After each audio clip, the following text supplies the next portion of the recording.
I've been subscribed to Game Pass for about 2 years, and in that 2 years, I've become a bigger and bigger fan of Xbox, even going on to start my own podcast. And of course, I'm sure that PlayStation people will click on this video and say, oh, here's an Xbox fan. Not really. I'm not really a fanboy. I play a lot of Nintendo Switch. I used to own PlayStation consoles and adore what PlayStation brings to the table. But between Game Pass and Microsoft generally investing more in their first-party studios this generation, I was more excited about seeing where that console is going versus a PlayStation 5 right off the bat. With that being said, I want to talk about Game Pass because whenever I look back on the last 2 years and I try to decide if it's been worth it to invest $15 a month in Game Pass Ultimate, my answer ultimately comes down to an it depends when it comes to somebody asking, is Game Pass worth it for me? I consider Game Pass to be worth it for someone who is exploratory, for someone who enjoys a wide variety of games, for someone who wants to find new favorites. That is who Game Pass is truly for. I experiment a ton with the games that I play. Just last week, I played The Artful Escape. Now I'm playing some Sable, which is one of the biggest indie games that I consider to be coming out this year. Very excited about that one. On top of that, I'm also looking forward to Forza Horizon 5. I'm looking forward to Halo Infinite. I'm looking forward to Back 4 Blood. These very big games that are coming out this fall, I'm looking forward to those. Even looking deeper into the future, Starfield, a huge AAA that Microsoft has paid a premium for, I'm looking forward to that. But between that, I'm excited to dive into Destiny 2 once again with Beyond Light coming to PC. I'm excited to get into Marvel's Avengers. For those that enjoy bouncing around and experimenting with different genres and with different titles, Game Pass is absolutely going to be for you. But I might not be the core demographic. I might be a small subsection of the overall gaming population, because if I had to guess, the majority of players are going to buy 2 to 3 games a year maybe, and then stick with those games for a longer period of time. Of course, there are some big games that come to mind, like FIFA, NBA, Call of Duty, Halo.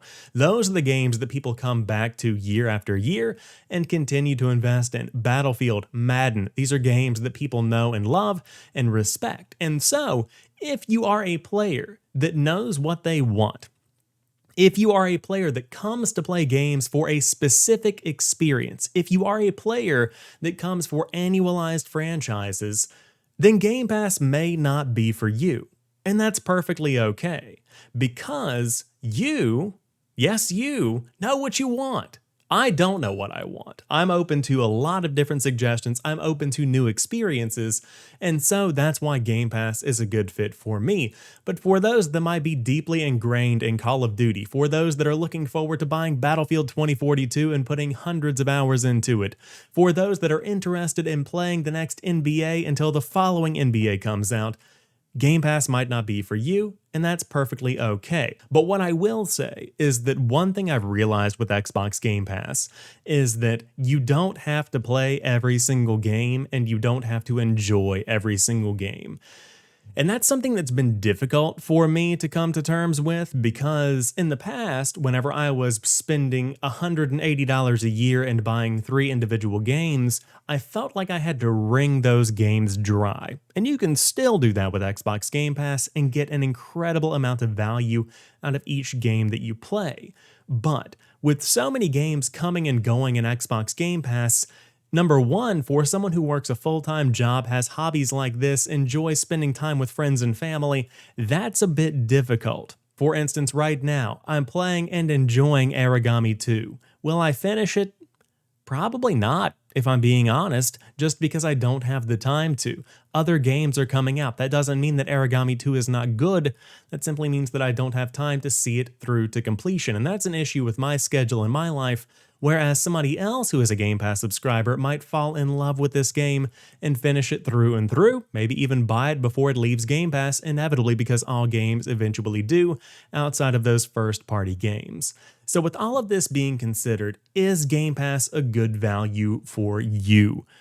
That comes down to your personal preference. If you're someone who likes exploring new games, if you're someone who likes to sample different experiences across a large swath of the gaming landscape, then Game Pass absolutely is probably going to be a great choice for you, especially if you are invested in the Xbox ecosystem, the PC ecosystem, and you have a mobile device that you enjoy cloud gaming on. Ultimate is a great option. But even if you're an Xbox player and you just play a couple of games per year, Game Pass might not bring the value that you want. Now, of course, you also have to consider that Xbox Live Gold is still a factor for a lot of games. Of course, for the free-to-play games, not really as much of a factor anymore. But if you're paying for Gold, you might as well pay for Game Pass Ultimate. It's kind of a strange in-between situation with that one. But if we're just talking about the value of Game Pass as a service, after 2 years of using it, I couldn't imagine not having it. I couldn't imagine it not being a part of my gaming life. I see this thing as just as instrumental in my enjoyment of gaming as my internet connection itself. It is wonderful. It is the best thing that gaming has produced in recent years. Now, I know a lot of fans have issue with that. A lot of fans do not like Game Pass because they think it harms the industry. At the end of the day, from a player's perspective, more games on my Xbox for $15 a month, can't really complain that much.